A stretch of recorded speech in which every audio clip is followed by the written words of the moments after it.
ఇక్కడ చూసినట్టయితే రైతులు ఏది చూసినా కూడా రైతుల పరిస్థితులు అయితే ఇక చెప్పుకోరాకుంటున్నాయి.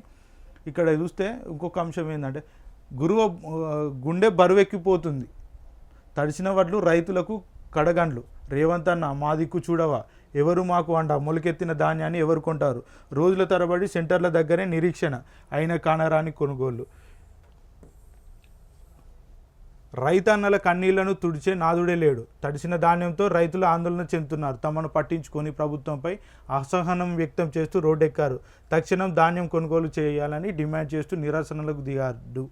కల్లాలలో, మార్కెట్ యార్డులో, కొనుగోలు కేంద్రాల్లో తడిసిన ధాన్యంతో రాష్ట్ర వ్యాప్తంగా రైతులు దిక్కుతోచని స్థితిలో ఉన్నారు. అకాల వర్షానికి వడ్లు కొట్టుకుపోతున్నా, తడిసిన ముద్దవుతున్నా ప్రభుత్వంపై నిమ్మకు నీరెత్తినట్టు వివరిస్తుంది అని మండిపడ్డారు. తమ ఎమ్మెల్యేలకు చీమ కుట్టినట్టు అయినా లేదని వాపోతున్నారు. ఓట్లు వేయించుకోవడానికి కానీ వేయించుకున్న ఓటుకు కనీసం న్యాయం చేయాలన్న తలంపు తమ నేతలకు లేదని ఆగ్రహం వ్యక్తం చేస్తున్నారు.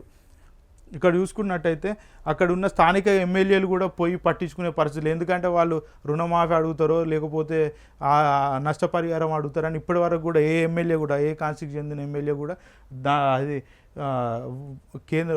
కొనుగోలు కేంద్రాల దగ్గరికి వెళ్ళిన పరిస్థితి అయితే మనకు అర్థమవుతుంది. ఇదే చూసుకుంటే ఏ జిల్లాకు వెళ్ళినా ఏ రైతును పలకరించినా ఆదుకోండి అన్న మాటలే తప్ప కులాసాగా 4 ముచ్చట్లు చెప్పే పరిస్థితి లేదు. తడిసిన వడ్లతో రైతులు ఆందోళనకు గురవుతున్నారు. రైతుల కన్నీళ్లు చూస్తుంటే ప్రతి ఒక్కరికి గుండె బరువెక్కుతుంది.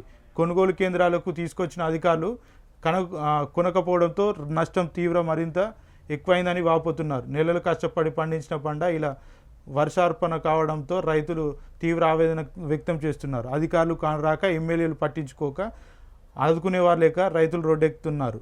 ప్రభుత్వాన్ని వ్యతిరేకంగా నినాదాలు చేస్తూ న్యాయం చేయాలని డిమాండ్ చేస్తున్నారు. ఎన్నికల వేర ఊరూరు తిరిగిన నేతలు కనీసం ఇప్పుడేమయ్యారని ప్రశ్నిస్తున్నారు. రేవంత్ సర్కార్ దిగకపోతే రాష్ట్ర వ్యాప్తంగా నిరసనలు తప్పవని హెచ్చరిస్తున్నారు. ఇక్కడ చూసుకున్నట్టయితే రాష్ట్ర వ్యాప్తంగా కూడా ఎక్కడ కూడా ఎమ్మెల్యేలు కానీ కాంగ్రెస్ నాయకులు కూడా ఎక్కడ కూడా కేంద్రాల దగ్గర కూడా సాహసం చేసే స్థితిలో లేరని అయితే మనకి ఇక్కడ అర్థమవుతుంది. ఇంకొక వార్త చూసుకున్నట్టయితే